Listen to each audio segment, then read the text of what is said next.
interessante que eu tenho um grupo de WhatsApp que todos os dias eu tinha 2, 3, 4 postagens falando sobre o coronavírus, né?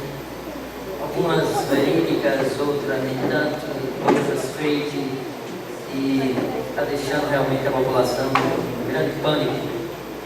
Mas algumas coisas são elementares e todos nós devemos ficar atentos, né, relacionado à questão de alguns cuidados básicos, no sentido de pessoas idosas estão... A grande maioria das pessoas afetadas são pessoas idosas, acima de 70 anos, né?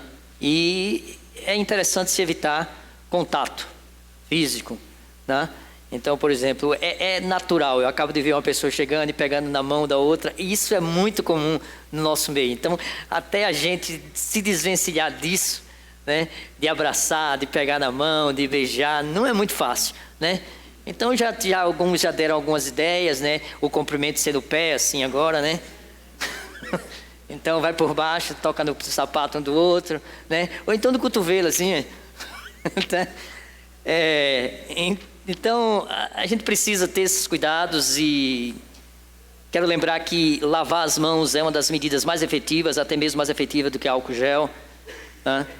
Então, se lave as mãos, ao fechar a pia, se não for daquelas que você possa fechar com o cotovelo, né? Você feche com uma toalha, né, higiênica, depois que você lavar, porque senão não adianta, você lava as mãos, depois você pega a torneira e vai lá e mete a mão, tá? Então tem algumas coisas que a gente precisa se precaver e logo mais à noite a gente trará maiores informações sobre isso.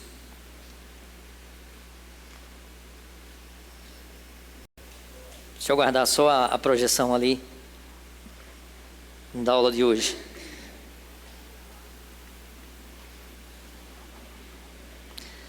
A propósito, irmãos, deixa eu dar uma palavra também, outro assunto, em nome do pessoal que fica lá atrás, né? A turma que fica lá atrás é mais ou menos semelhante a jogador de futebol, né? A gente só percebe que está em campo quando erra.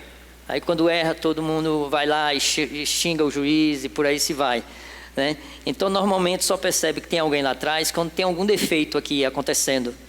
Então, eu quero dizer que nos últimos meses, eu vou dizer assim, a gente tem tido queda de internet e a gente tinha um contrato, como por exemplo está aparecendo ali, conexão perdida. Esse contrato está sendo vencido agora, está completando o ano, e nós vamos mudar a operadora de internet, já contato feito, e é agora em março. Então, se Deus quiser, a gente vai passar para uma provedora, um provedor de internet mais efetivo, mas até lá a gente tem que respeitar isso aí. Então, por isso que de vez em quando a conexão cai, aqueles que de repente estão em casa assistindo, veem a conexão cair, ou mesmo a mensagem ou as aulas estão sendo mais curtas porque ela vai pausando, tá? Então, só dizer que a gente também está atento a isso.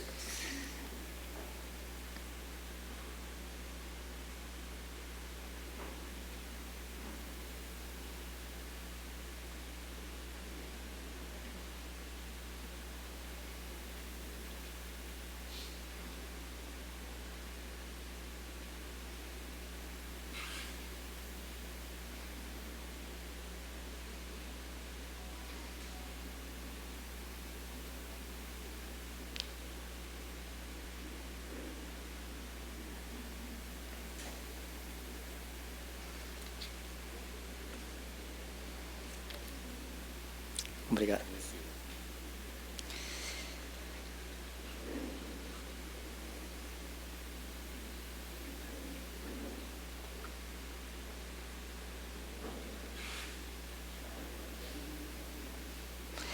Bem, irmãos, nós vamos falar hoje sobre dízimos e ofertas.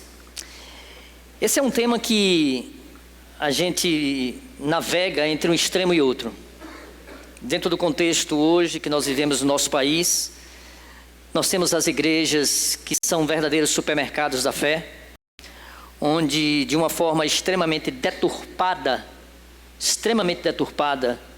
maléfica para a igreja do Senhor Jesus, utilizam textos fora de contextos para defenderem semeaduras, campanhas de prosperidade e por aí se vai.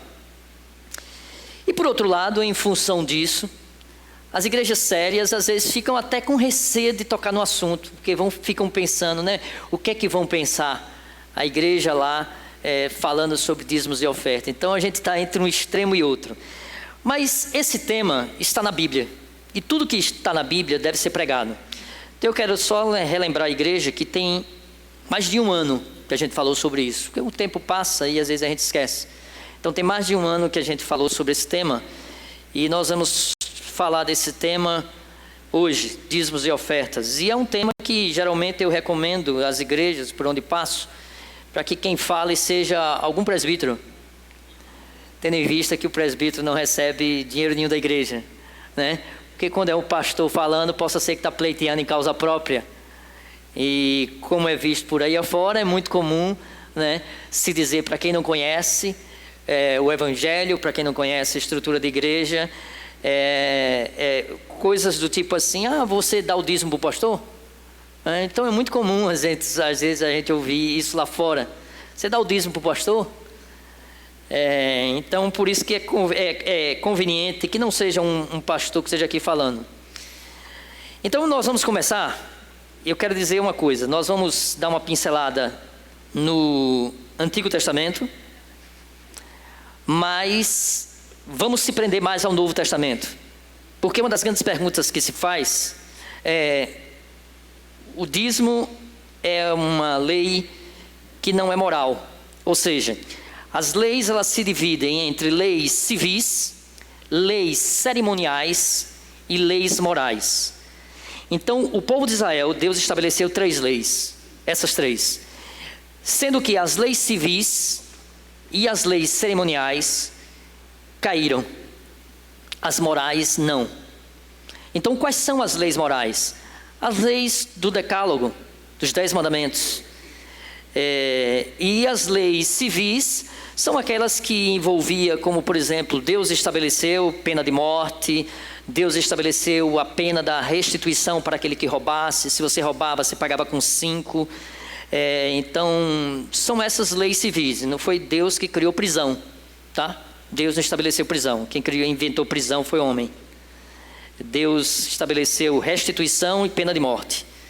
E tinha as leis cerimoniais, que é as leis, por exemplo, da questão dos sacrifícios que se fazia no tabernáculo e posteriormente no templo.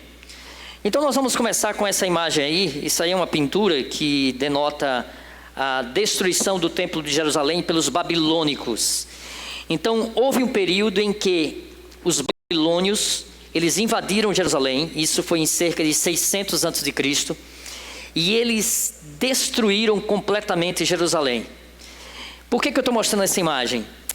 Porque nós vamos entender quando o texto mais usado falando sobre dízimos está lá em Malaquias. E para que a gente possa entender por que esse texto é citado, é necessário que a gente se reporte a essa questão histórica, tá? Então vamos lá.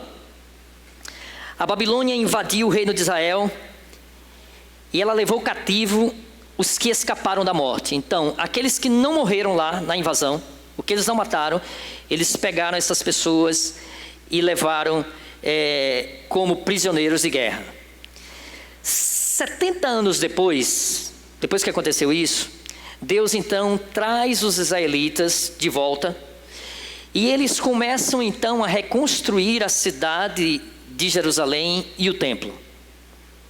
Por favor, se alguém quiser fazer alguma colocação, fique à vontade, tá? Vamos fazer uma recapitulação histórica.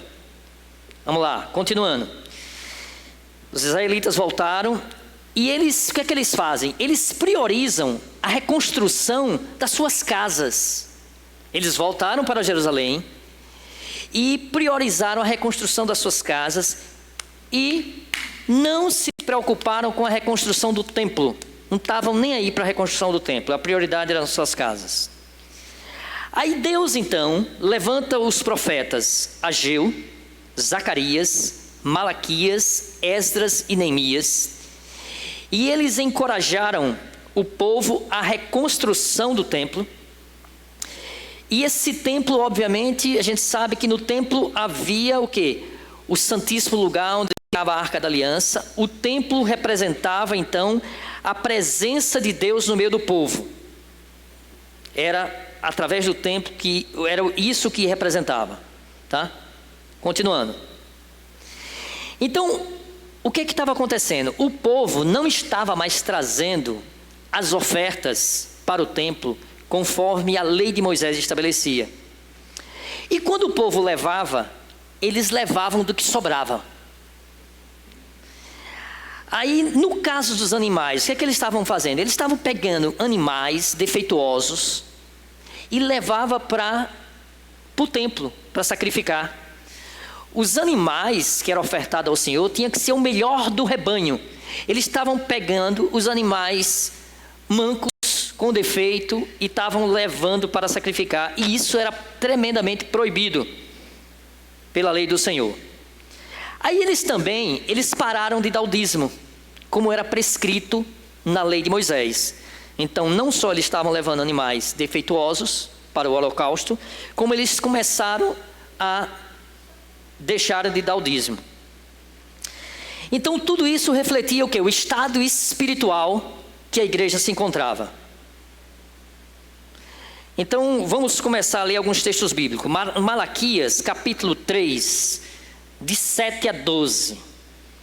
Então, para que você entenda o texto, foi por isso que eu li essa introdução histórica. Então, através do profeta Malaquias, Deus fala ao povo: desde os dias de seus pais, vocês se afastaram dos meus estatutos e não os guardaram. Voltem para mim e eu voltarei para vocês, diz o Senhor dos Exércitos. Mas vocês perguntam: como havemos de voltar? Será que alguém pode roubar a Deus? Mas vocês estão me roubando e ainda perguntam: em que te roubamos?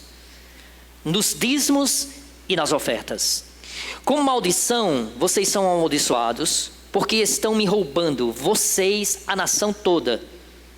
Tragam todos os dízimos à casa do tesouro, para que haja mantimento na minha casa. Ponham-me à prova nisto, diz o Senhor dos Exércitos, se eu não lhes abrir as janelas do céu e não derramar sobre vocês bênção sem medida. Por causa de vocês, repreenderei o devorador, para que não consuma os produtos da terra, e não deixarei que as suas videiras nos campos fiquem sem frutos, diz o Senhor dos Exércitos. Todas as nações dirão que vocês são felizes, porque vocês serão uma terra de delícias, diz o Senhor dos Exércitos. Então, o que é que os supermercados da fé, essas igrejas, dizem? Dizem que existe um espírito devorador, que se você não der o dízimo, tudo que você vai fazer vai ser destruído pelo espírito devorador. Então percebe, por isso que eu falei da questão histórica, para vocês entenderem por que é que Deus está falando isso, tá? Vamos continuar. Como eu disse, o nosso foco vai ser no Novo Testamento. Aqui só para a gente entender a questão do dízimo. Então Malaquias, ele enfatizou que o povo roubava a Deus, por quê? Porque não o amavam, não priorizavam a ele, a Deus e a sua casa. Então o foco de Israel era o quê? Eram as coisas materiais, não era Deus. Não era uma questão meramente, está entendendo, de devolver o dízimo ou de ofertar os holocaustos como a lei prescrevia, mas era uma questão espiritual. O povo não estava preocupado na realidade com as questões espirituais. Então Deus acusava o povo de roubar. Essa palavra aqui no hebraico significa tomado à força, né? É o que a gente costuma utilizar no assalto, né? Não é meramente roubar. O relógio está aqui em cima, alguém pode passar discretamente, pegar um relógio e levar. Ele roubou. Aqui o termo que é usado no hebraico é tomado à força. Não é meramente subtrair sem você perceber, mas é tomado à força. Então veja que Deus usa uma palavra extremamente pesada para dizer o seguinte: olha, vocês estão tomando à força aquilo que me pertence. É a acusação que Deus estava fazendo contra o povo. Então o dízimo, ou dízimo significa a 10ª parte, era considerado então santo por Deus. O que é santo? Santo significa separado. Quando alguém diz assim, olha, fulano de tal ali é um santo, Significa o quê? Ele é separado por Deus. Então, o dízimo era considerado santo, separado por Deus. Então, o profeta amaldiçoa o povo. Essas maldições que estão aqui, eu não citei, como eu disse, nosso foco vai ser no Novo Testamento, mas se você ler o capítulo 28 de Deuteronômio, lá tem bênçãos e maldição, que estão atreladas à obediência e à desobediência. E Deus faz várias afirmações que iria abençoar e várias afirmações que iria amaldiçoar se o povo desobedecesse. Então, irmãos, o que eu quero enfatizar é o seguinte: se o coração é mau, o bolso é afetado. Então, desculpa. Então, quando não, na realidade, não se contribui com o reino de Deus, não meramente uma questão de bolso, é porque o bolso está seco, é porque o bolso tem pouco dinheiro, não. A coisa está atrelada ao coração. E nós vamos ver isso de uma forma muito efetiva no Novo Testamento, quando a gente chegar lá. Vamos lá para Ageu. Ageu capítulo 1, versículos 6 a 9. Ageu foi contemporâneo e viveu nessa mesma época. Observe o que é que Deus fala através de Ageu. Vocês semearam muito e colheram pouco. Comem, mas isso não chega para matar a fome. Bebem, mas isso não dá para ficarem satisfeitos. Põem roupa, mas ninguém se aquece. E o que recebe salário, recebe para colocá-lo numa sacola furada. Assim diz o Senhor dos Exércitos: considere o que tem acontecido com vocês. Vão até o monte, tragam madeira e reconstrua o templo. Lembra que eu disse? O templo estava destruído. Dele me agradarei e serei glorificado, diz o Senhor. Vocês esperavam que fosse muito, mas o que veio foi pouco. E esse pouco, quando levaram para casa, eu o dissipei com um sopro. E por quê? Pergunta o Senhor dos Exércitos. Porque o meu templo permanece em ruínas, enquanto cada um de vocês corre por causa de sua própria casa. Em outras palavras, olha, o meu templo está lá em destruição e vocês não estão nem aí. O que vocês estão preocupados são com os seus afazeres, com as suas coisas materiais que vocês bem querem e entendem. Vamos continuar. Então Deus disse que eles pensavam apenas no interesse deles e não o amavam. E por isso Deus os castigava. Por isso, o contexto então de Malaquias 3:10. Tragam todos os dízimos à casa do tesouro. Agora nós vamos mergulhar sobre que tipo de dízimo. O que eram esses dízimos? Vamos lá. Havia na Bíblia 4 tipos de dízimos. O primeiro está lá em Números 18, 21 a 24. Eram os dízimos para os levitas. Só um detalhe, viu, irmãos? Não tem levita hoje, tá? Né? O pessoal que toca não são levitas, tá? Eles podem até querer levitar, subir, mas não vão levitar. Não são levitas. Ninguém aqui pertence à tribo dos levitas, tá? Eu estou dizendo isso porque é muito comum, né? No Face é muito comum. A pessoa vê lá, levita fulano de tal. Não, meu irmão, você não é levita. Não é levita. E um detalhe importante para os que querem ser levitas, sabe? Se for pesquisar lá e de repente na sua árvore genealógica você encontrar algum levita lá da tribo de Israel, eu quero também lhe dizer o seguinte, ó, os levitas, eles também pegavam os excrementos, as fezes dos animais, tá? Pegavam o sangue coalhado, pegavam todas as vísceras, eram eles que iam jogar fora. Então os levitas, sabe, devem limpar banheiro. Tá? Já que querem ser levitas, limpar banheiro. Não é só tocar, entendeu? Porque os levitas faziam todo o serviço sujo do templo, era eles que faziam. Não era só pegar um instrumento ou um microfone para ficar cantando. Tá? Então, isso é só um apêndice. Tá? Não tem levita hoje. Mas os levitas da época, esse primeiro dízimo aqui, ele era destinado ao sustento dos levitas e sacerdotes, que trabalhavam no templo. Vamos lembrar que o povo de Israel, as tribos de Israel, cada um recebeu a sua herança. Mas os levitas, eles não receberam nenhuma parte de terra. Então foi determinado por Deus que os levitas iam cuidar do tabernáculo e posteriormente do templo, e que em contrapartida, como eles não tinham terra, eles iam ser sustentados pelo povo de Israel, por todas as demais tribos. Então, a tribo de Levi não recebeu nenhuma porção. A porção era o povo que os mantinha. Então, o que acontecia também? Os levitas, eles davam o dízimo dos dízimos que eles recebiam. Isso está em Neemias 10, 38. E Neemias restabelece o quê? Aquilo que estava determinado em Números 18, de 26 a 29. É aqui que fala sobre o dízimo dos levitas. Então, os levitas recebiam o dízimo e eles mesmos davam o dízimo. Os levitas davam o dízimo para quê? Para manutenção do templo. Então, do dízimo que iam para eles, não para o templo, eles pegavam e destinavam o dízimo para a manutenção do templo. E aí, tudo beleza? Vamos caminhando. Vamos ver nos outros dízimos. Vamos ver o dízimo festivo agora.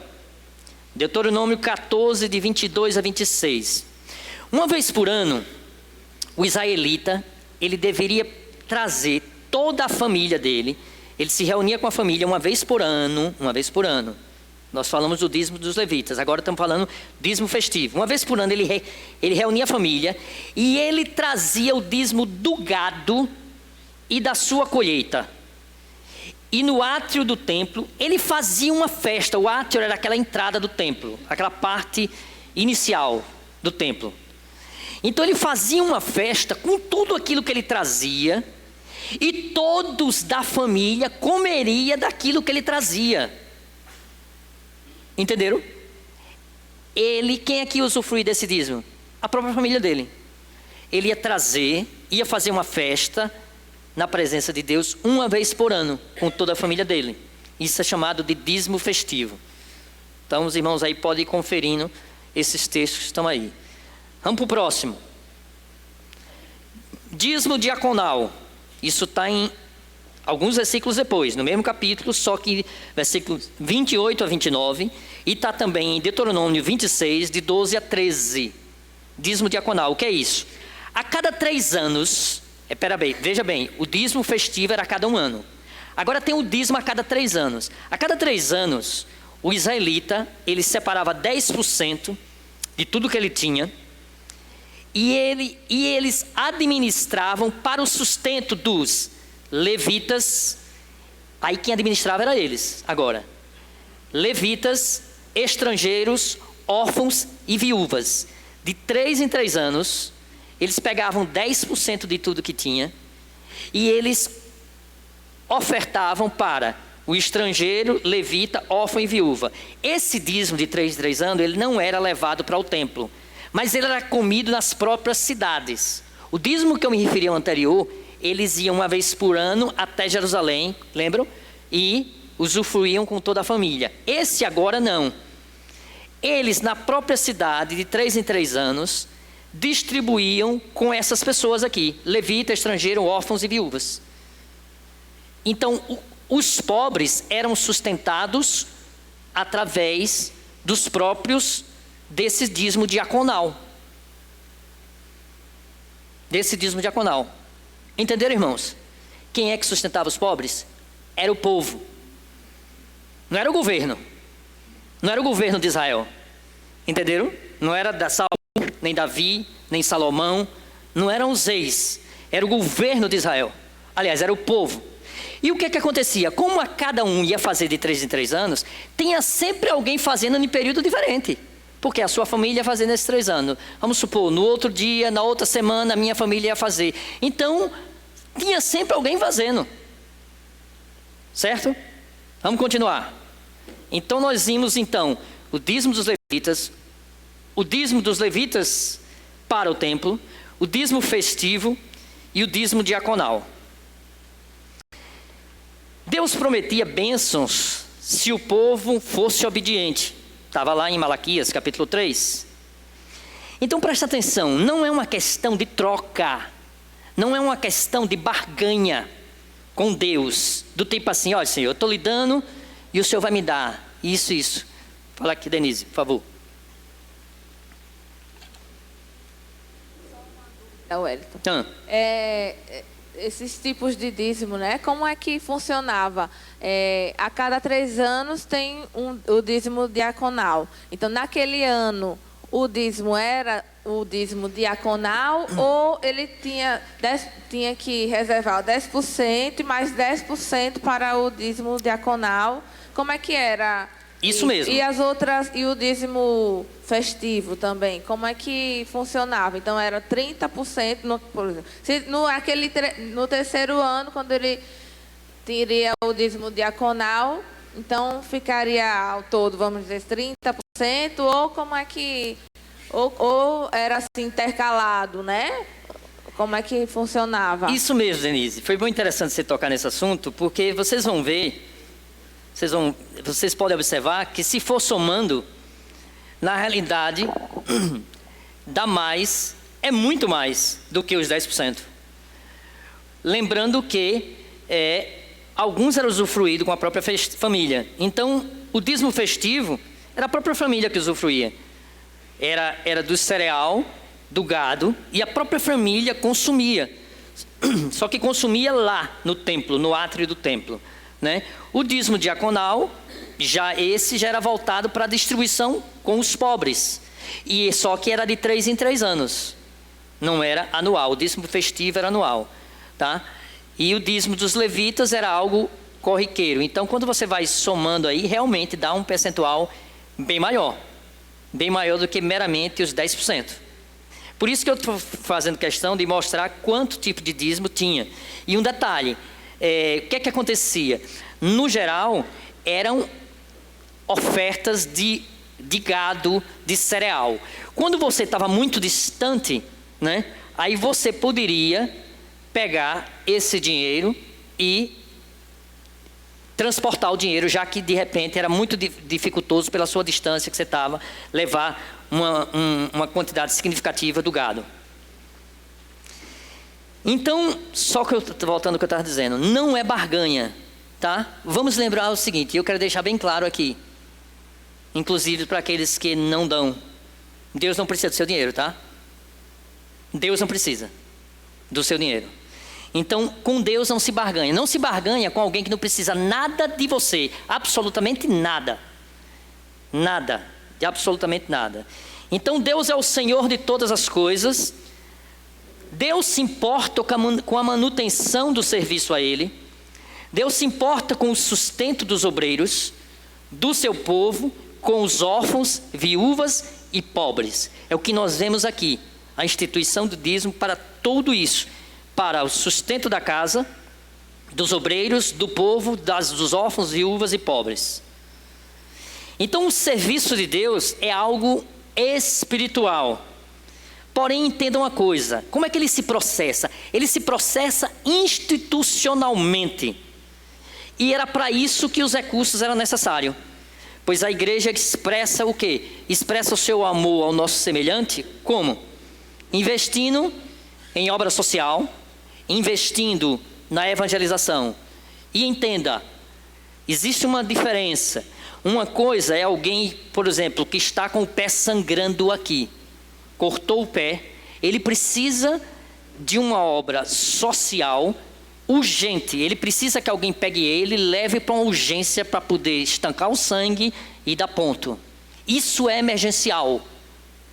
Entende, irmãos? Eu só quero fazer essa diferença. Isso é emergencial. Você sair simplesmente atirando para tudo que é lado, entregando coisas aleatoriamente, não é isso que a Bíblia diz. Não é isso. Isso se chama paternalismo, levar o cidadão à ociosidade e à preguiça. Uma coisa é você investir para tirar um cidadão de uma situação que ele está emergencial, e outra coisa é você investir para dar a ele um emprego decente, para fazer com que ele saia da situação em que ele se encontra, tá? Então, continuando, todo crente deve contribuir fielmente para que a obra de Deus continue, mesmo que você não acredite no sistema do dízimo, certo? Então vamos lá. Uma parte do que Deus dá deve ser consagrada para a obra de Deus. É isso que nós vamos ver, tá?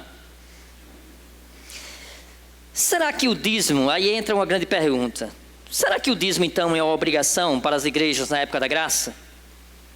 O dízimo, ele continuou a ser usado no período neotestamentário? É a pergunta que se faz. Então, por exemplo, alguém pode dizer, olha, eu não dou dízimo porque isso aí não faz parte, isso aí é uma lei, na realidade, cerimonial. Então, por isso que eu não dou, não faz parte no período da época da graça. E é aqui que a gente começa. A gente vai ver o que é que faz parte do período da época da graça. E você vai ver que é algo muito maior do que dízimo. Vamos lá. Vamos ver, porém, o seguinte. Vamos entender que o dízimo não era da lei. O dízimo, ele existiu antes da lei. Gênesis 14, 18 a 20. E Melquisedeque, rei de Salém, trouxe pão e vinho. Lembra que era o Melquisedeque, rei de Salém? Foi um cidadão que foi contemporâneo de Abraão. Não tinha lei. Vamos lembrar que lei foi com Moisés. Moisés não tinha nem nascido. O povo de Israel não tinha sido nem formado, tá? Deus tinha chamado Abraão. Não existia lei. Não tinha nascido ainda Isaac, nem Jacó. Só a partir de Jacó é que é formado o clã de Jacó e posteriormente Israel, né? E depois vem então Moisés. Então presta atenção. Diz que Melquisedeque, ele era sacerdote do Deus Altíssimo. Ele abençoou Abrão e disse: Abrão, seja abençoado pelo Deus Altíssimo, que criou os céus e a terra. E bendito seja o Deus Altíssimo, que entregou os adversários de vocês nas suas mãos. E Abraão deu a Melquisedeque o dízimo de tudo. Não é da lei. Aqui não tinha lei. Então veja que o princípio do dízimo estava estabelecido antes da própria lei. Vamos para adiante. Entenda isso. O que é maior, quem era maior, recebia o dízimo do menor. Hebreus 7, de 1 a 3. Porém, aqui já nós estamos no Novo Testamento falando de Melquisedeque. Porque este Melquisedeque, rei de Salém, sacerdote do Deus Altíssimo, foi ao encontro de Abraão, quando esse voltava da matança dos reis, e o abençoou. Foi para ele que Abraão separou o dízimo de tudo. Primeiramente, o nome dele significa rei da justiça, Melquisedeque, tá? Depois também é rei de Salém, ou seja, rei da paz. Aí diz sobre a genealogia dele: sem pai, sem mãe, sem genealogia, ele não teve princípio de dias, nem fim de existência, mas seito semelhante ao Filho de Deus, permanece sacerdote para sempre. Permanece sacerdote para sempre. Está falando aqui sobre Melquisedeque. Eu vou pegar outra parte aqui sobre Jacó, e depois eu passo a sua palavra a você, Ezequiel. Vamos lá agora para Gênesis 28, 20 a 22. Também não tinha lei, certo? Aqui também não tinha lei, era Jacó. Veja que Jacó sabia da prática do dízimo. Como é que ele sabia, né? O avô dele tinha dado. Jacó fez também um voto dizendo: se Deus for comigo e me guardar... Olha o barganhador aqui, né? Não é à toa que Jacó significa suplantador, enganador, né? Olha o que é que ele disse para Deus: se Deus for comigo e me guardar nesta jornada que empreendo, e me der pão para comer e roupa para vestir, de maneira que eu volte em paz para a casa de meu pai, então o Senhor será o meu Deus. Olha, se Deus der tudo isso, o Senhor vai ser Deus dele. Tem que dar, porque senão não vai ser o Deus dele. E a pedra que pus como coluna será a casa de Deus, e de tudo que me concederes, certamente te darei o dízimo. Como é que Jacó já sabia de dízimo? Né? O contexto da época já existia. Por isso que ele sabia de dízimo sem ter chegado ainda na lei. Certo? A partir daqui por diante a gente vai entrar agora no Novo Testamento. Ezequiel, por favor. Wellington, teve um cliente, eu vou começar assim porque às vezes a gente faz uma colocação e a pessoa pensa que você concorda ou que não concorda. Primeiro eu quero deixar claro que eu concordo com a contribuição na igreja, até porque você você está ali gastando o ar-condicionado, você está gastando um monte de coisa. E, enfim, teve um cliente que, ele sabe que eu sou cristão, né? E aí ele falou, ele perguntou, você dá o dízimo para o pastor? E aí ele começou a discorrer, né? E eu deixei ele falar, né? E daí depois eu perguntei para ele, né? Eu falei, digamos que você vai receber, sei lá, uns primos na sua casa. E ele vai ficar durante um mês na sua casa. E aí ele gasta sua energia, internet, comida, água, e gasta um monte de coisa, e você acha justo que no final do mês ou durante a semana ele não queira contribuir com nada? Você não acha que seria muita cara de pau da parte dele? Não seria muito abuso, não? Aí ele fez, Aí eu acabei falando para eles, eu disse, não tem como a gente ficar na igreja, na igreja a gente tem água, tem energia, tem um monte de coisa, tem som, tem um monte de coisa para pagar. Então não tem como, seria muita cara de pau da pessoa se não quisesse contribuir. Eu acho que seria, eu usei um termo mais, né? Mas eu falei, não tem como a pessoa não querer contribuir. Então, sim, eu acho que não tem como você dizer que não vai contribuir. Você pode até dizer isso, e a gente pode até dizer, a igreja pode até dizer, não, é Deus quem sustenta a igreja. Mas você estaria errando, você estaria sendo muito cara de pau, você estaria sendo muito injusto, né? Porque você reclama quando a temperatura do ar-condicionado não está agradável, está calor, mas você não quer saber quanto é que a igreja paga, né, para poder esse calor não existir para você, né? A água do bebedouro estava com gosto de cloro, né? Então precisa haver uma sensibilização, precisa haver uma justiça, né, em relação a isso, e de repente você precisa perceber que você precisa contribuir. O outro fator é que tem muita coisa na Bíblia que a gente precisa separar, coisas boas e coisas ruins, que são narrativas. Fulano fez isso, Beltrano fez isso. E, na verdade, não é uma ordenança de Deus, né? Assim como outros assuntos, tanto como os dízimos, ofertas, enfim. Não significa que porque fulano fez isso, você precisa fazer isso. Não significa que porque o levita lá esquartejou a moça, que você precisa esquartejar alguém. É uma narrativa. E a gente precisa entender o que é narrativa e o que é ordenança. Sim, está na Bíblia, mas a gente precisa entender os porquês. E, por fim, eu acho que a gente, às vezes, acaba com receio de tocar na questão sobre dízimo, porque acabou sendo uma coisa assim, como você já colocou no início, uns usam para fazer barganha e usam de forma errada, e às vezes a gente fica com medo de falar de dízimo na igreja, porque acha que vai acontecer isso ou aquilo. Eu não acredito que seja mais necessário você separar 10%, mas eu acredito que, não porque simplesmente eu acredito, pelo que eu entendo na Bíblia, você precisa sim ofertar, essa oferta precisa sim ser proporcional, e essa oferta precisa sim ser com frequência, né? Se vai ser 10%, se vai ser 30%, se vai ser 5%, isso é com você e Deus. E eu acredito que Deus ele acabou pegando toda a lei, muita coisa que está na lei, e assim como o homem que olha para uma mulher com um olhar impuro já está adulterando, né? Porque antes você precisava cometer, né? Agora Deus veio e disse, olha, se você olhar para uma mulher com um olhar impuro, você já está adulterando. Então, o que é que Deus está vendo? Motivação.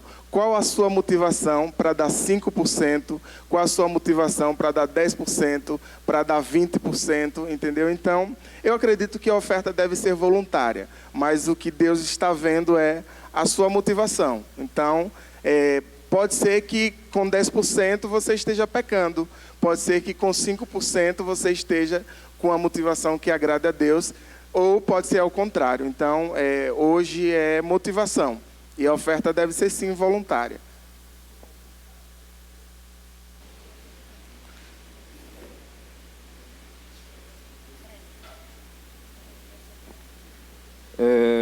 Bom dia, igreja. Eu vou concordar parcialmente com Ezequiel, mas é bom esclarecer o seguinte: 10% é pouco, quando nós levarmos em conta aquilo que nós recebemos do Senhor. Ele não precisa do nosso dinheiro para absolutamente nada. E tudo que nós recebemos não é nosso, é dele. Levando-se em conta isso, a gente criou, ao longo da história, o princípio do dízimo enquanto 10ª parte, mas ainda assim cabe uma série de discussões, uma série de debates. Eu devo devolver 10% sobre o meu rendimento líquido ou sobre o bruto? Sobre o vencimento total que eu recebo em cima daquilo que chega e entra no meu contra-cheque ou que é depositado na minha conta? Só um esclarecimento, o Ezequiel falou sobre a oferta voluntária. É verdade, a oferta ela é voluntária, dízimo não. Então, além do dízimo, entra as ofertas. Como, aliás, aproveitando hoje à noite, né? É o 3º domingo do mês e é dia da oferta missionária. Então, na hora que você for dizimar, lembre-se que se você vai dizimar R$100 e vai ofertar 10, não é para descontar os 10 do dízimo não, tá? É a oferta, é o dízimo mais a oferta. E como é voluntário, você não é obrigado a fazê-lo. Mas se o fizer, entenda que você não está fazendo para a IPJO, para o reverendo Edward ou para as contas da igreja. Você está fazendo para o Senhor. Porque é isso que realmente deve nos motivar. É isso que realmente entendemos enquanto cristãos que somos, ou pelo menos aquilo que nós dizemos que somos enquanto cristãos, é entender o que é que nos motiva. E nisso eu vou concordar com o irmão Ezequiel. O que é que nos motiva? E eu vou lhe dizer ainda mais, é uma posição pessoal, não é posição da igreja, mas eu digo mais ainda. Só deveria ser oficial da igreja, diácono, presbítero, ou mesmo que tocar ali na frente enquanto ministro de louvor, se for fiel no dízimo. Porque se não for fiel no dízimo, observa-se que o problema não está no dinheiro, está na fidelidade da pessoa. Vamos lá entrar no Novo Testamento agora. Veja que na época de Jesus, o dízimo era praticado. Repara o que é que Jesus fala sobre para os fariseus. Vamos lembrar o seguinte: o templo no Novo Testamento, ele existia. O povo estava sobre o Império Romano. O povo de Israel estava sob o domínio do Império Romano. O templo foi destruído em torno de 70, no ano 70 depois de Cristo, né? Ele foi destruído. Observa o seguinte, Mateus 23. Jesus falando para os fariseus: ai de vocês, escribas e fariseus hipócritas, porque vocês dão o dízimo da hortelã, do endro e do cominho, e desprezam os preceitos mais importantes da lei, a justiça, a misericórdia e a fé. Mas vocês deviam fazer estas coisas. Que estas coisas? Dar o dízimo, sem omitir aquelas. O que Jesus está dizendo para os fariseus? Falando sobre a questão da motivação. Eles davam, na realidade, para se aparecer. Eles davam só para isso. Por quê? Porque Jesus diz: olha, vocês estão fazendo isso, mas vocês esquecem também os preceitos da lei, o que é importantes da lei, que ele diz: ao quê? A justiça, a misericórdia e a fé. Aí Jesus disse: vocês deviam fazer outras coisas, mas se omitir essas. Jesus não disse para os fariseus: epa, então vocês estão tudo errado. Não, e esse negócio aí? Não, vocês não devem dar o dízimo não. Isso aí foi uma lei cerimonial, caiu. Jesus podia dar uma regulagem logo na hora. Não faça isso não. Vocês estão errados. Isso aí ficou na lei. Agora não, agora eu cheguei. Eu vim apresentar a graça. Mas vamos para adiante. Repare o seguinte, Atos 2, versículo 41. Diz o seguinte: então os que aceitaram a palavra de Pedro foram batizados, havendo um acréscimo naquele dia de quase 3.000 pessoas. Então preste atenção no seguinte: quem eram essas pessoas aqui? Eram judeus convertidos. O evangelho tinha alcançado os judeus E preste bem atenção, os judeus tinham essa prática, como tinham diversas outras práticas, como por exemplo se circuncidar. Eles se circuncidavam. Lembram que certa feita Paulo orientou que os discípulos circuncidassem? Por quê? Porque ia ser escândalo? Circuncide. Já outra vez ele disse, não, vocês não devem fazer isso. Por quê? Porque Pedro estava querendo insistir nessas práticas cerimoniais. Então, entenda o seguinte, as cartas foram escritas para quê? Para tratar assuntos específicos referente a determinada igreja. O que é que eu estou querendo dizer com isso? Por que não há nenhuma regulamentação de Paulo sobre a questão do dízimo em alguma carta, mas há sobre circuncisão? Por quê?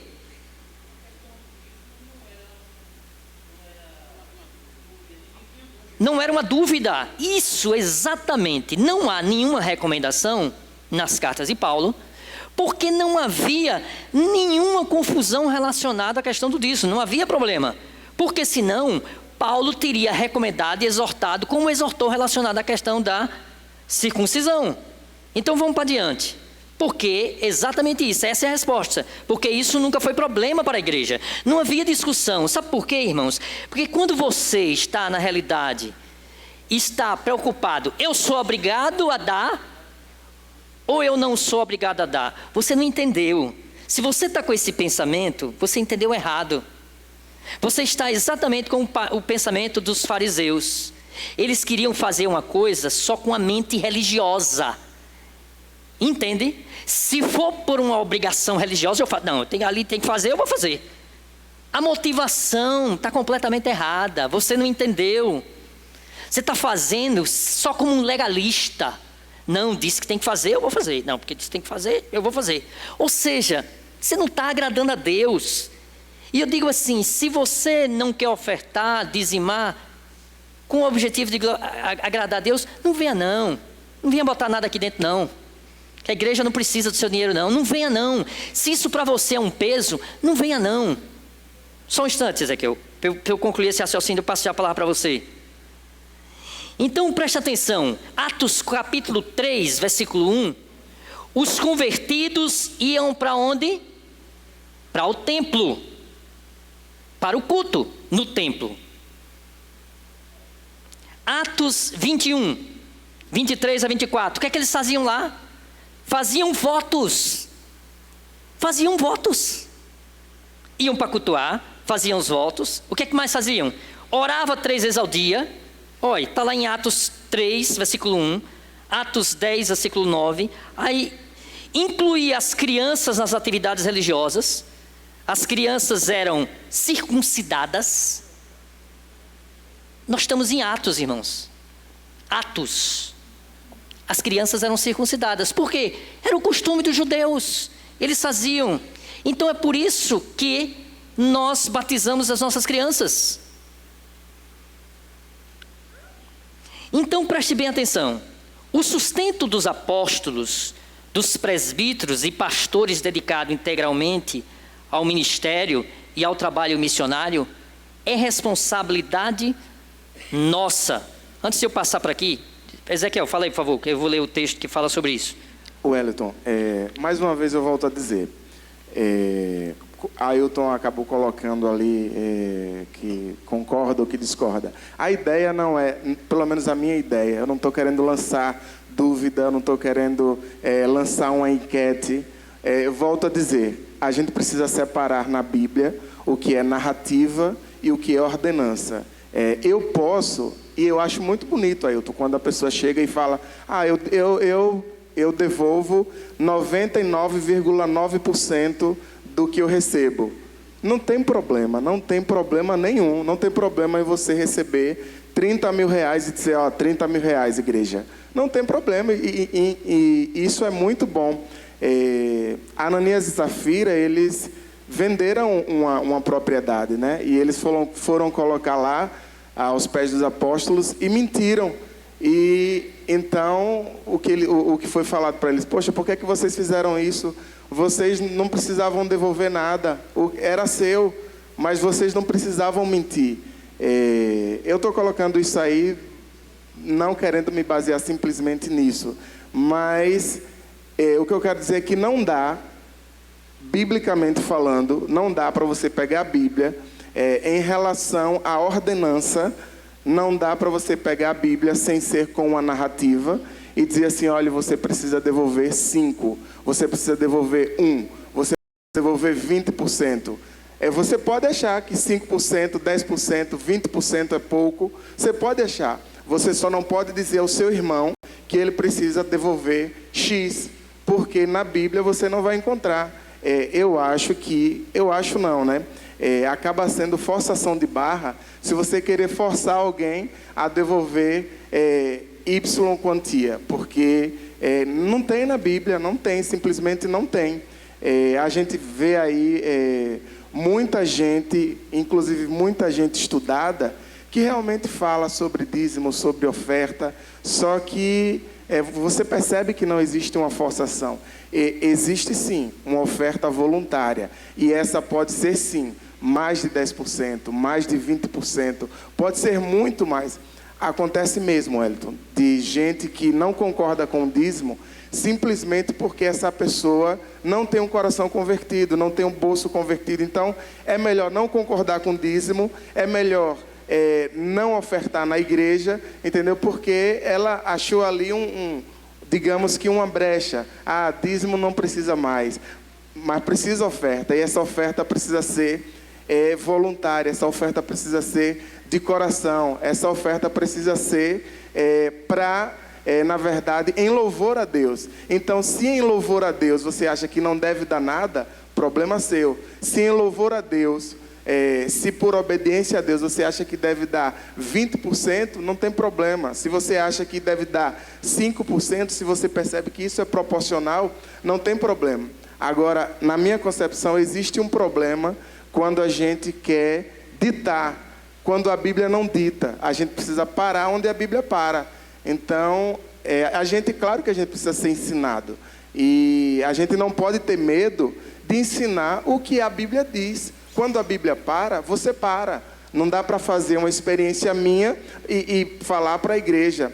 Existia gente que era circuncidado, mas Paulo dizia para que os que eram circuncidados não entrar em briga com quem não era, porque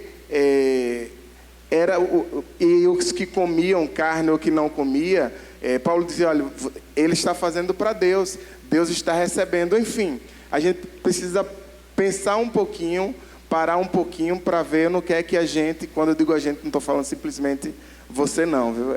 Para que não seja experiências nossas, para que não seja uma narrativa. Fulano fez isso, eu faço isso. Então a gente precisa separar o que é Bíblia, o que é narrativa, e ofertar sim, e porque isso é correto. Passa aí para a Bruna. Eu só quero retomar o que eu já falei. Se você está em busca do valor exato, você entendeu errado, você entendeu a Bíblia errada.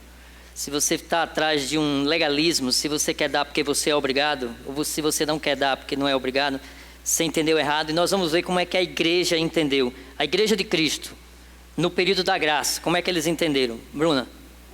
É mais uma dúvida mesmo, porque a palavra dízimo, né, na minha cabeça era justamente a 10ª parte, vem de 10% do que você tem. Eu acho que foi justamente uma proporção que Deus achou justa. Então, eu acho que, assim, e dízimo é diferente de oferta. Você dá o dízimo, inclusive como você mostrou no Novo Testamento, e a oferta que é voluntária. Então, o dízimo, acho que o nome já está dizendo, é 10%. Se você quiser dar mais, ótimo. Mas eu acho que 10% foi o que Deus achou o mínimo justo para o sustento da igreja. Assim, é a minha visão, não sei se está certo. Mas dízimo, acho que vem de 10, né? É isso mesmo. A gente vai passar para Ailton, depois eu vou retomar aqui para a gente entrar em outros textos aqui do Novo Testamento. Hoje pela manhã eu conversava com uma pessoa convidando para vir para a escola dominical. Aí eu dizia para ele: cara, a escola dominical é muito boa. Ele não é cristão não, porque lá é democrático, a gente debate, a gente participa e é um negócio muito bom. Aí, vamos lá, vamos entender o seguinte. A instituição, as pessoas que não devolvem dízimo porque entendem que no Novo Testamento isso não o diz, não estaria claro, embora você já mostrou aquele texto de Jesus que fala muito claro sobre isso, não deixar de fazer aquilo, embora faça isso também, inclusive ele se referia ao dízimo. Aí a pergunta que eu quero fazer é, onde no Novo Testamento está destituindo o dízimo? Em que lugar no Novo Testamento está dizendo, olha, a partir de agora não precisa mais devolver o dízimo? Porque se isso foi instituído no Velho Testamento, e porque é Novo Testamento, na aliança, isso não vale mais, então o decálogo também não vale mais. Vamos lá. O decálogo, como eu expliquei no início, ele se enquadra dentro da lei moral. Vamos entender o seguinte. Vamos ver o que é que a Bíblia fala. Mateus capítulo 10, versículo de 5 a 10. Observe o que é que diz. Jesus enviou esses 12, dando as seguintes instruções. Ele manda os 12 discípulos e dá as seguintes instruções. Presta atenção no que é que Jesus fala. Não tomem o caminho que leva aos gentios. Não entrem na cidade dos samaritanos, mas de preferência procurem as ovelhas perdidas da casa de Israel. Pelo contrário, preguem que está próximo o reino dos céus. Curem enfermos, ressuscitem mortos, purifiquem leprosos, expulsem demônios. Vocês receberam de graça, portanto deem de graça. Agora presta atenção nisso. Não levem nem ouro, nem prata, nem cobre em seus cintos, nem sacola para o caminho, nem 2 túnicas, nem sandálias, nem bordão, porque o trabalhador é digno do seu alimento. Jesus está dizendo o seguinte, não levem dinheiro. Vocês vão para essa missão, não levem dinheiro nenhum. No final ele diz, por quê? Porque o trabalhador é digno do seu alimento. Em outras palavras, vocês vão para uma missão, quem vai receber essa missão tem que sustentar vocês. É o que Jesus está dizendo. É Jesus que está dizendo isso. Estão entendendo? É Jesus que está falando para eles não levarem nada. Vamos continuar. Paulo reivindica a igreja o seu sustento. Deixa eu só, antes de ler, quero que os irmãos pensem o seguinte. No nascimento da igreja, eles não tinham templo, certo? Como eu disse, o templo estava sob o Império Romano. Não havia, então, o motivo religioso. Aquele motivo religioso do Velho Testamento tinha caído. Não tinha um motivo religioso, que era o dízimo para os levitas. Acabou. Não tem templo. Você vai dar manutenção à casa do tesouro como se não tem casa do tesouro? Então você não tinha o que manter. Segundo, os sacerdotes também não haviam mais os levitas para você dar o dízimo para os levitas, não tinha sacerdote. E aí é quando surge o quê? A igreja começa como? Em casas. Começam em casas. Não tinha templo. A igreja não tinha templo. Só que vai chegar um momento, irmãos, como Roma, como Corinto, como Éfeso, que essas 3 metrópoles, a igreja começou a crescer. Então não dava mais para reunir em casa. Entende? Não dava mais para reunir em casa. Outra coisa, não dava mais para chamar alguém para fazer um GP. Um pequeno grupo, né? Um grupo pequeno, melhor dizendo. Não dava mais. Precisava de alguém com dedicação exclusiva, porque era aos montes que as pessoas estavam se convertendo. Como ia disciplinar essas pessoas? Aí a pessoa dizia assim, mas eu tenho que trabalhar para sustentar minha família. Então como é que eu vou me sustentar? Aí a gente entra na palavra de Paulo. Entrou no de Jesus, né, que ele já falou, que quem recebesse tinha que sustentar. Aí Paulo diz, não sou eu porventura livre? Não sou apóstolo? Não vi Jesus nosso Senhor? Acaso não sois frutos do meu trabalho no Senhor? Ele está mandando a carta para a igreja de Corinto, uma grande metrópole. Ele diz, vocês não são fruto do meu trabalho no Senhor? Se não sou apóstolo para outrem, certamente eu sou para vós outros. Porque vós sois o selo do meu apostolado no Senhor. A minha defesa perante aos que me interpelam é esta. Aí Paulo começa a dizer, não temos nós o direito de comer e beber? Quer dizer que Paulo, ele está dizendo, peraí, eu não tenho direito a comer e beber não? E também o de fazer-nos acompanhar de uma mulher irmã, como fazem os demais apóstolos, e os irmãos do Senhor, e Cefas, que é Pedro, que tem mulher, quer dizer que eu não tenho direito. É o que Paulo está dizendo, está entendendo? Ou somente eu e Barnabé não temos direito a deixar de trabalhar? Ele está dizendo para a igreja de Corinto, quer dizer que a gente tem que evangelizar vocês, trabalhar com vocês, discipular, e a gente tem que continuar trabalhando, né? Quem jamais vai à guerra à sua própria custa? Ele está dizendo, será que quer dizer que eu vou ter que fazer isso às minhas próprias custas? Estão entendendo, irmãos? Será que o texto é claro? O que é que desenha? Quem planta a vinha e não come do seu fruto? Ou quem apacenta um rebanho e não se alimenta do leite do rebanho? Porventura falo isto como homem, ou não o diz também a lei? Porque na lei de Moisés está escrito, não atarás a boca ao boi enquanto pisa o trigo. Ou seja, você não fecha a boca do boi enquanto o boi está pisando o trigo. Deixa o boi comer também. Continua. Acaso é com bois que Deus se preocupa? Em outras palavras, se com boi ele não diz para você fechar a boca, ou é seguramente por nós o que ele diz? Certo que é por nós que está escrito, pois o que lavra, cumpre fazê-lo com esperança, e o que pisa o trigo, faça na esperança de receber parte do que lhe é devida. Se nós vos semeamos as coisas espirituais, será muito recolhermos de vós bens materiais? Quer dizer, se eu estou semeando, Paulo está dizendo, coisas espirituais a você, será que é muito eu receber coisas materiais? Vamos para o texto. Então os vocacionados precisam viver dignamente. 1 Timóteo 5,17, ainda Paulo, viu? Paulo falando que a liderança era sustentada pelas igrejas. Devem ser considerados merecedores de dobrados honorários os presbíteros que presidem bem, com especialidade os que se afadigam na palavra e no ensino.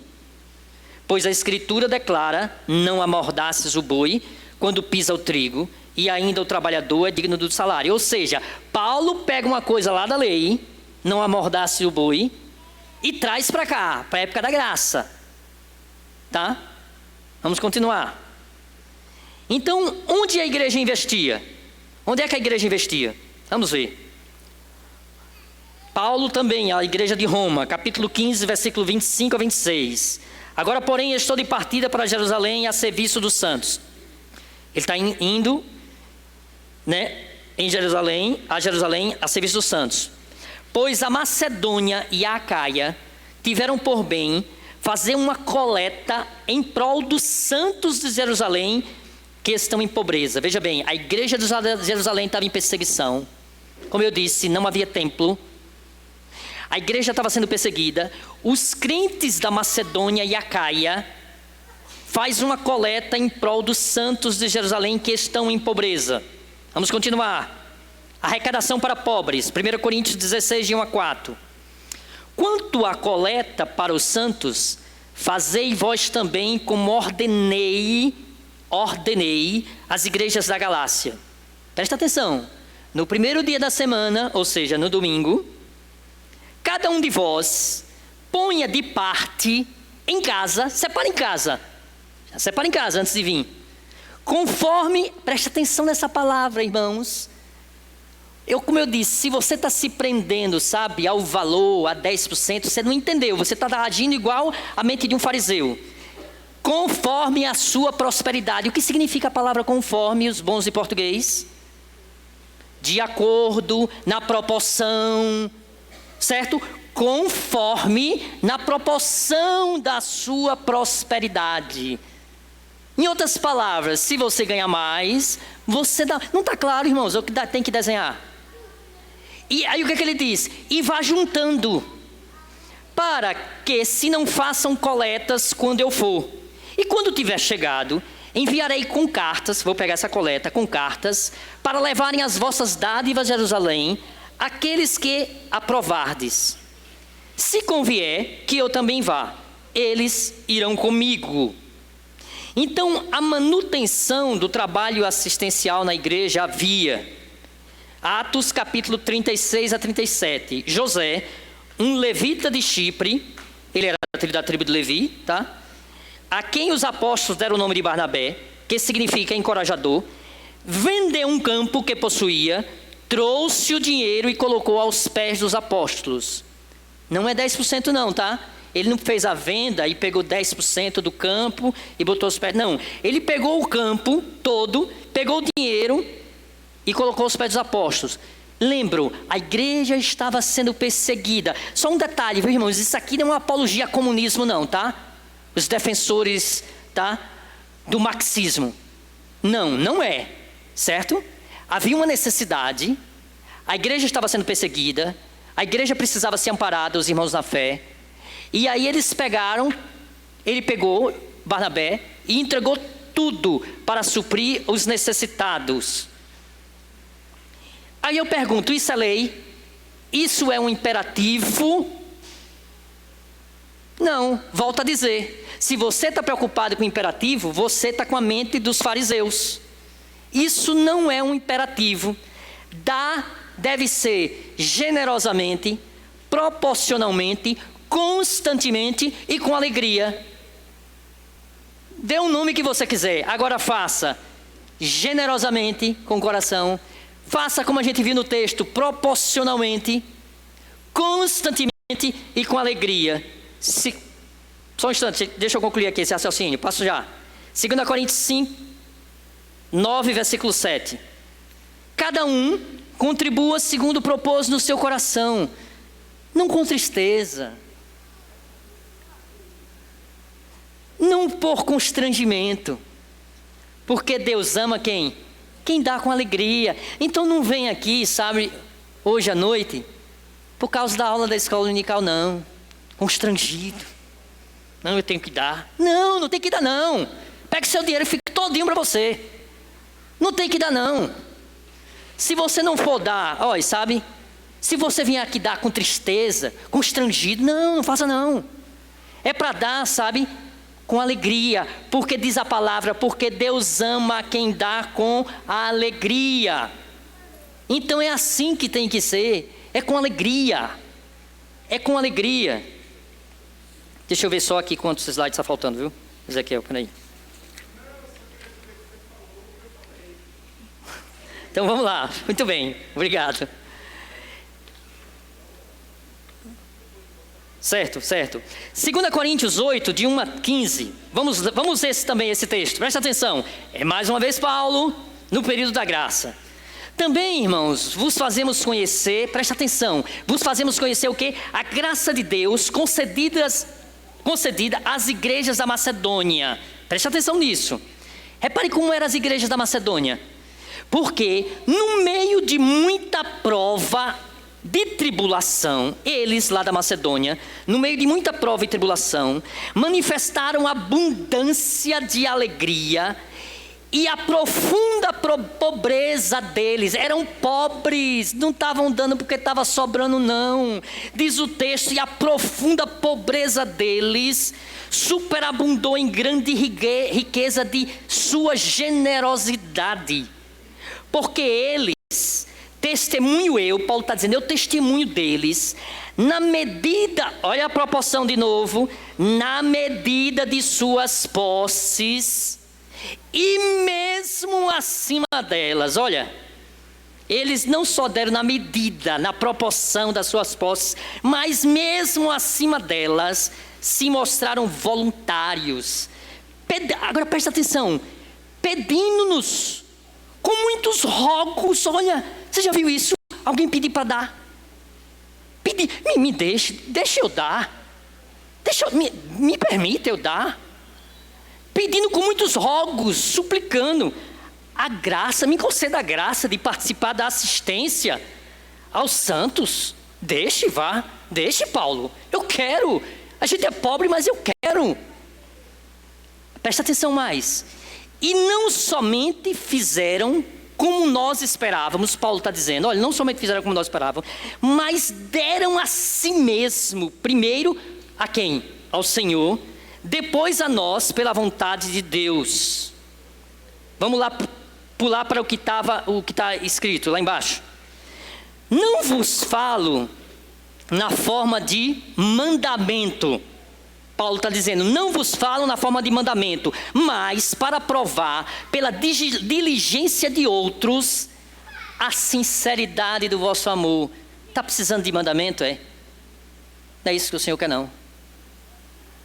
Mas Paulo diz, é para provar a diligência de outros, a sinceridade do vosso amor. Veja o que está grifado também nesse mesmo texto. E nisto dou minha opinião, Paulo disse, pois a vós outros, que desde o ano passado principiastes, não só a prática, mas também o querer, convém isto. Ou seja, essa conduta dos macedônios, convém que vocês façam essa prática. É o que Paulo está dizendo.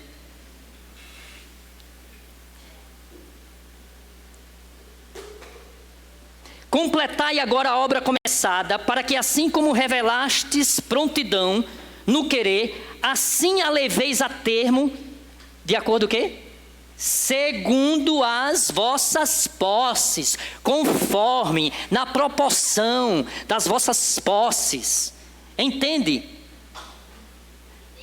Porque se há boa vontade, está vendo? Se há boa vontade, será aceita, conforme o que o homem tem, e não segundo o que ele não tem. Porque não é para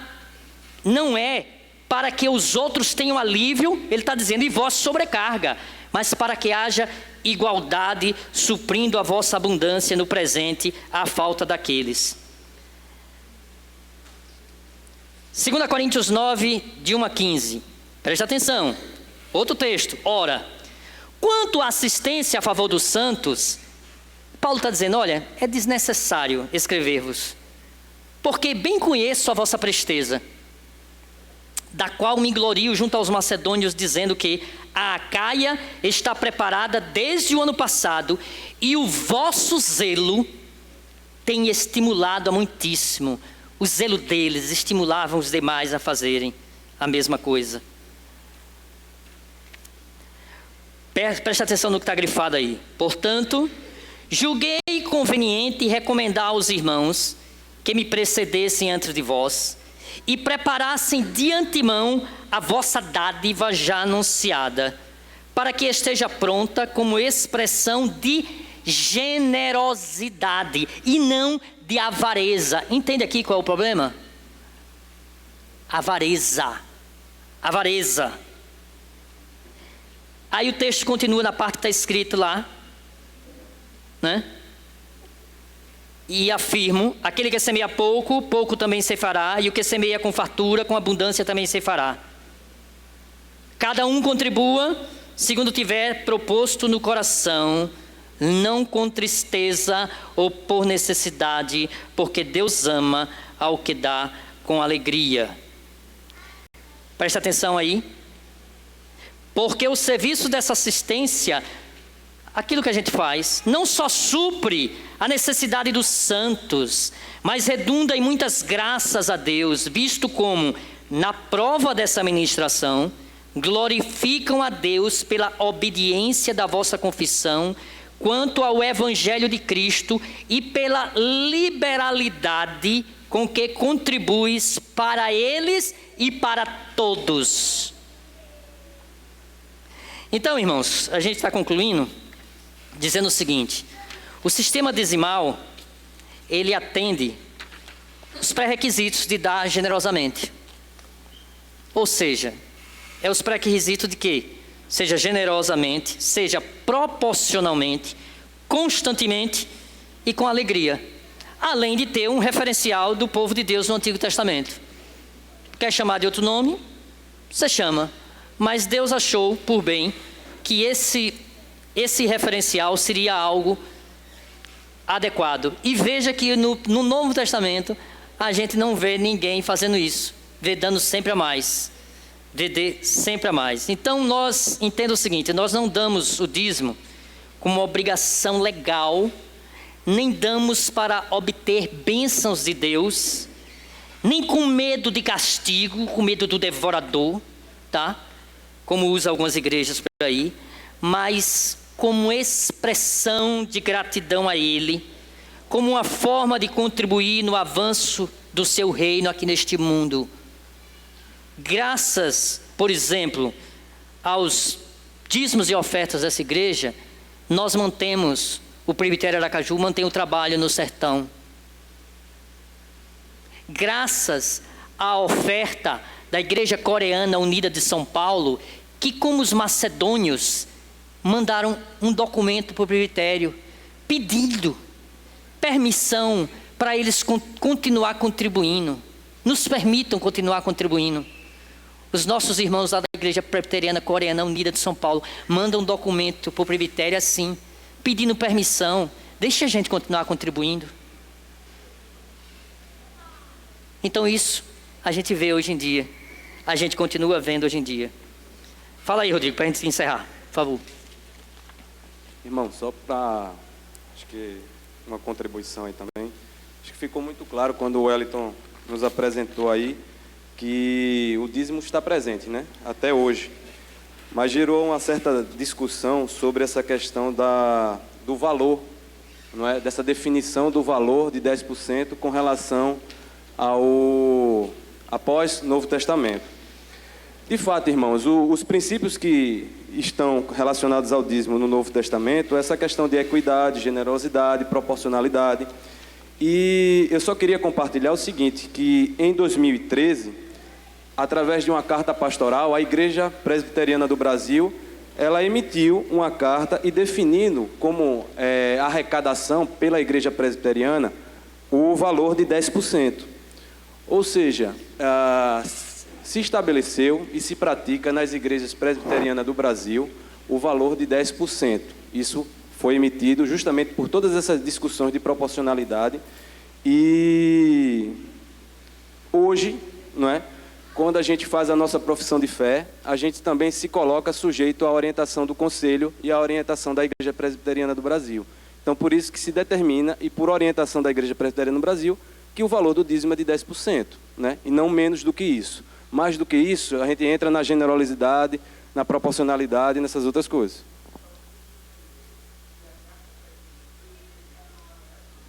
Não, isso. A carta pastoral da Igreja Presbiteriana do Brasil não é a Bíblia, não é? É uma carta que tem 32 páginas, né, com essas referências, não é? Então, como nós estamos sujeitos ao conselho da igreja, não é? Quando a gente faz a nossa profissão de fé, nós nos colocamos sujeitos à orientação da igreja, e a igreja entende que 10% cumpre toda essa proporcionalidade, todos esses princípios que estão no Novo Testamento, foi que se mantém o valor de 10%.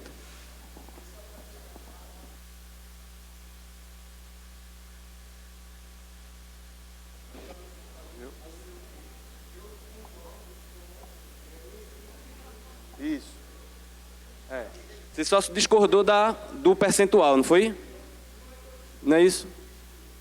Não existe, não está claro no Novo Testamento. Você tem total razão nisso, né? Não, falou. Por regimento da Igreja Presbiteriana que se definiu. Aí, por obediência ao Conselho, a gente dizima 10%. Ficou claro agora, né? Ficou? Irmãos, a gente já está com o horário muito avançado, vamos encerrar. Eu só quero trazer a conclusão é o seguinte: dar o dízimo da nossa renda é bíblico e vale para nós hoje. Devemos praticar isso pela fé, mesmo em momento de crise. Portanto, entenda o seguinte: dízimo é referencial. Grave isso, é referencial, não é obrigação legal. É referencial, tá? Não é obrigação legal. O que Rodrigo mencionou está no artigo 14 da Confissão de Fé da nossa igreja, que quando você se torna membro da nossa igreja, um dos pontos que tem lá, entre os deveres dos membros, é sustentar financeiramente a sua igreja. E as pessoas vieram aqui, respondem diante do conselho e vêm aqui, diante de todos, e votaram isso. E disseram sim. Tá? Então é melhor que não vote do que vote e não cumpra. Bruna, quer uma palavra final? A gente vai só encerrar e aí você aproveita já a hora, tá bom? Pega aqui, por favor.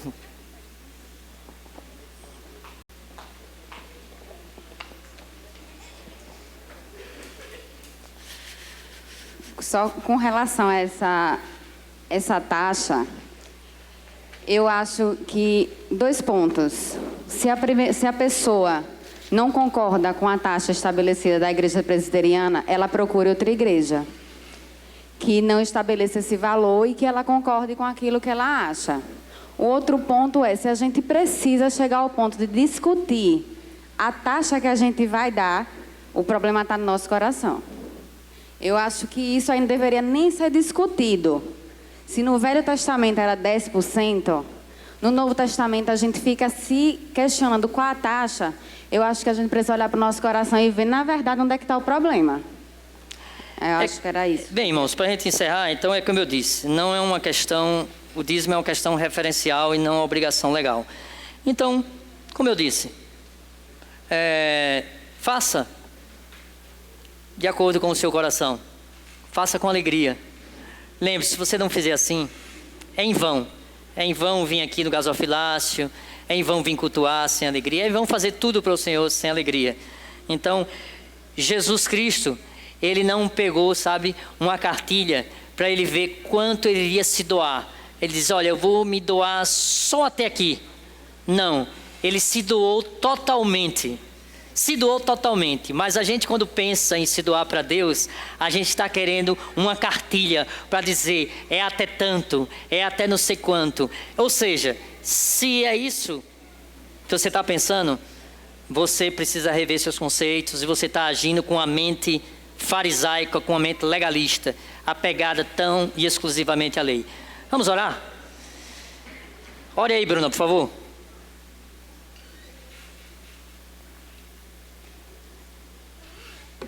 Senhor, obrigada por mais um dia, Pai. Obrigado por termos aprendido, Senhor, por termos essa oportunidade de termos uma escola bíblica, Senhor, para nós aprendermos mais da Tua palavra, Senhor.